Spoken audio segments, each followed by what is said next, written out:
एक समय की बात है जब एक दिन पाटलिपुत्र नगर में सम्राट अशोक गंगा नदी के किनारे टहल रहे थे।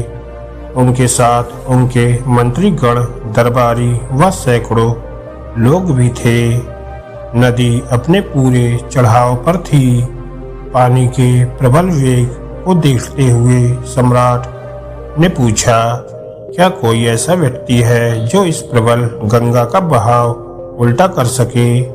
यह सुनकर सब मौन हो गए। उस जन समूह से कुछ दूरी पर बिंदुमती नामक बूढ़ी वेश्या खड़ी थी। वह सम्राट के पास आकर बोली, महाराज, मैं आपके सत्य कर्म की गुहार लगाकर यह कर सकती हूँ। सम्राट ने उसे आज्ञा दे दी।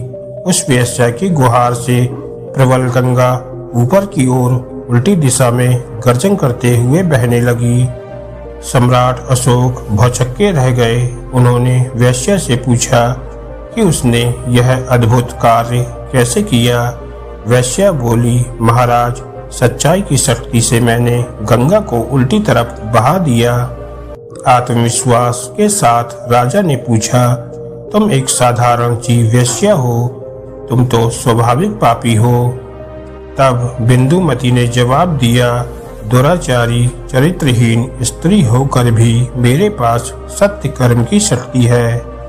महाराज, जो भी मुझे रुपए देता, चाहे वह ब्राह्मण हो, क्षत्रिय हो, वैश्य या शूद्र रहा हो या किसी अन्य जाति का रहा हो, मैं उन सब के साथ एक जैसा व्यवहार करती थी।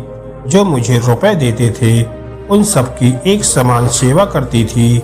महाराज, यही सत्य कर्म है जिसके द्वारा मैंने प्रबल गंगा को उल्टी दिशा में बहा दिया।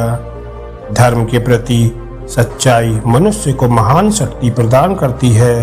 यदि हम जीवन भर अपने कर्तव्य को पूर्ण निष्ठा से निभाएं, तो इस तथ्य को साक्षी रखकर चमत्कार कर सकते हैं, जैसा कि बिंदुमती वेश्या ने कर दिखाया। दोस्तों, आपको ये छोटी सी मोटिवेशनल कहानी कैसी लगी, हमें कमेंट करके ज़रूर बताएं। और ऐसी ही मोटिवेशनल कहानियों को सुनने के लिए हमारे चैनल को सब्सक्राइब करना ना भूलें। धन्यवाद दोस्तों।